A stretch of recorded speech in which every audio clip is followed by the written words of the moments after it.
Britain ও ইউরোপে বাংলাদেশি কমিউনিটির মধ্যে যে পরিমাণ সবজি ও তাজা ফলমূলের চাহিদা রয়েছে তার 40% আমদানি হয় বাংলাদেশ থেকে।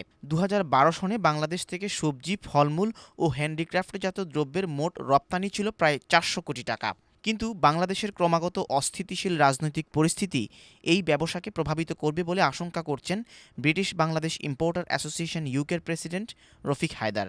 অতীতে দেখা গেছে যে বাংলাদেশে যখন আনরেস্ট হয়, কোনো ধরনের ঝামেলা হয়, আমরা বাইরের দেশে নির্ভরশীল হয়ে যাই। এই যে পরিস্থিতি আগামীতে আসতেছে, আমরা সবার মুখে শুনতেছি কি হচ্ছে কি না। এই ধরনের পরিস্থিতি হলে বাংলাদেশ থেকে যে শাকসবজি, ফলমূল, ভেজিটেবল ওগুলো আসতো, ওগুলো আমরা বাইরের দেশের উপরে নির্ভরশীল হয়ে যাব। সুতরাং এই যে আমাদের এই মার্কেটটা আস্তে আস্তে আপনার বাংলাদেশ থেকে সরে যাচ্ছে।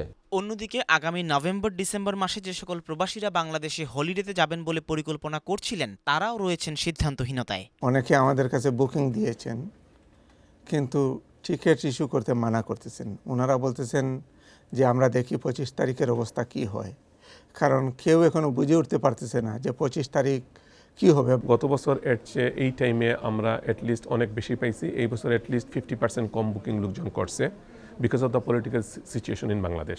রাজনৈতিক অস্থিতিশীল পরিস্থিতির কারণে ফ্লাইট বিপর্যয় ঘটলে কার্গো ব্যবসায়ও বড় ধরনের ক্ষতির কথা বলছেন ব্যবসায়ীরা।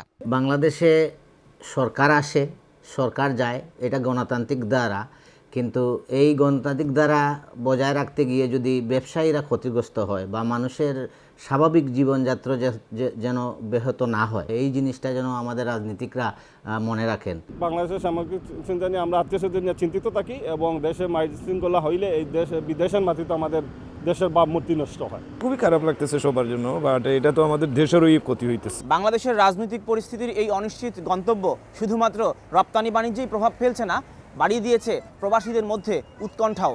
পরিস্থিতির এই ধারাবাহিকতা বিদেশি বিনিয়োগকারীদেরও নিরুৎসাহিত করবে বলে মনে করছেন সংশ্লিষ্টরা।